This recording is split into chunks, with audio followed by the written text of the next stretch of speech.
नमस्कार मित्रमैत्रिणींनो, माझ्या यूट्यूब चॅनलमध्ये तुमचं स्वागत आहे. गणपतीच्या कृपेचा जर अनुभव घ्यायचा असेल, गणपतीच्या उपासनेने आयुष्यात चमत्कार घडावा असं वाटत असेल, तर त्यासाठी उत्तम मार्ग म्हणजे अथर्वशीर्ष. गणपती अथर्वशीर्ष म्हटल्याने किंवा ऐकल्याने आपल्या आयुष्यात काय बदल होतात, चला जाणून घेऊया. मित्रांनो, गणपती अथर्वशीर्ष हे कनक ऋषींनी लिहिलेले आहे. ते अथर्ववेदातून घेण्यात आले.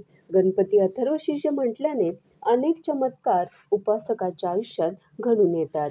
पण हे असं का होतंय याचं कारण म्हणजे गणपती अथर्वशीर्ष हे गणपतीचं वाङ्मय रूप आहे. वाङ्मय रूप म्हणजे काय, तर शब्द आणि ध्वनी रंगांनी उत्पन्न होणारी कृती. गणपती अथर्वशीर्षाची रचनाच अशी आहे की तुम्हाला जर त्याचा व्यवस्थित शब्दोच्चार करता आला, मन आणि हृदयात प्रसन्नता असेल, तर त्या श्लोकाच्या तरंगातून पण हळूहळू आकृती स्पष्ट होत जाईल.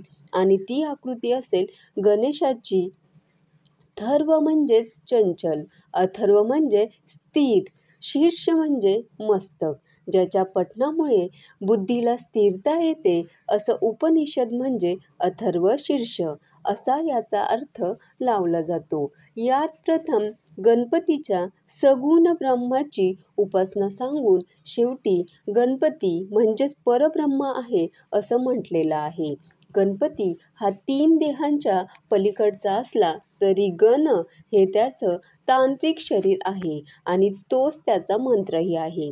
गणपती अथर्वशीर्षाच्या नियमित पठणाने बुद्धीला धार येते, कारण गणपती हा बुद्धीची देवता आहे. आपण जेव्हा अथर्वशीर्ष म्हणून किंवा ऐकून गणपती बाप्पाची उपासना करतो, तेव्हा त्या उपासनेने आपली बुद्धिमत्ता तीक्ष्ण होते. आपल्या बुद्धीमध्ये असलेली चंचलता निघून जाते.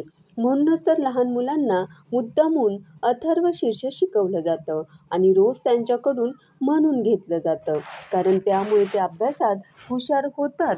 त्यांची बुद्धिमत्ता ही त्यांना योग्य प्रकारे साथ देते. आणि फक्त अभ्यासात हुशार होतात असं नाही, तर गणपती बाप्पा विद्येची देवता आहे आणि म्हणूनच सगळ्या प्रकारच्या विद्या आत्मसात करण्याची क्षमता मुलांमध्ये येते.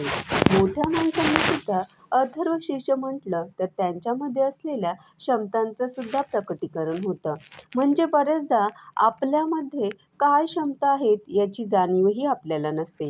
आपण काय करू शकतो हेही आपल्याला माहीत नसतं. पण अथर्वशीर्षाच्या नियमित उपासनेने आपल्यामधल्या क्षमता बाहेर यायला लागतात. आपल्याला आपल्या क्षमतांची जाणीव होते. पण अथर्वशीर्ष म्हणताना काही नियमांचं पालन केलं जावं, तरच असा परिणाम तुम्हाला दिसून येईल. उच्चार अगदी स्पष्ट हवे. अथर्वशीर्ष अगदी संतपणे एका गतीत म्हणावं. अथर्वशीर्ष पठण भावपूर्वक म्हणजेच त्याचा अर्थ समजून घेऊन केलं पाहिजे.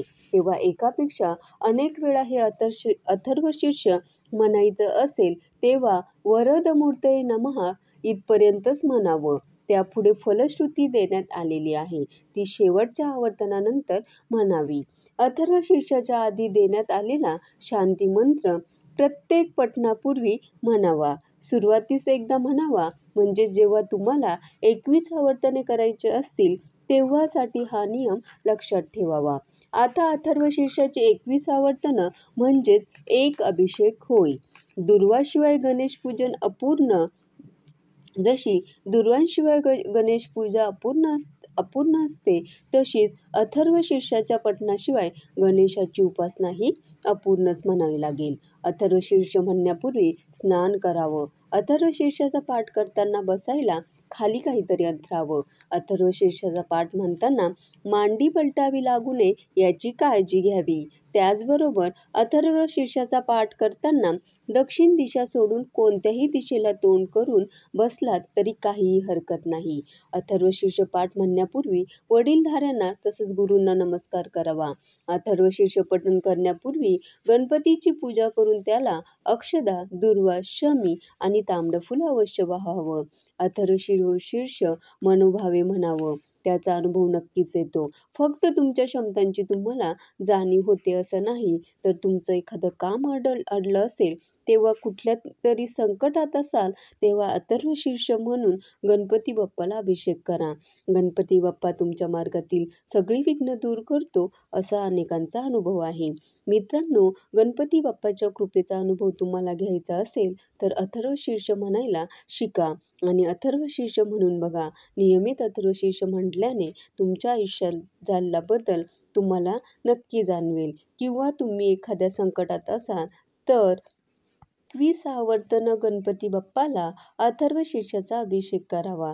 त्यामुळे सुद्धा तुम्हाला तुमच्या कामातले सर्व अडथळे दूर झालेले दिसून येतील. गणपती बाप्पा मोरया. धन्यवाद.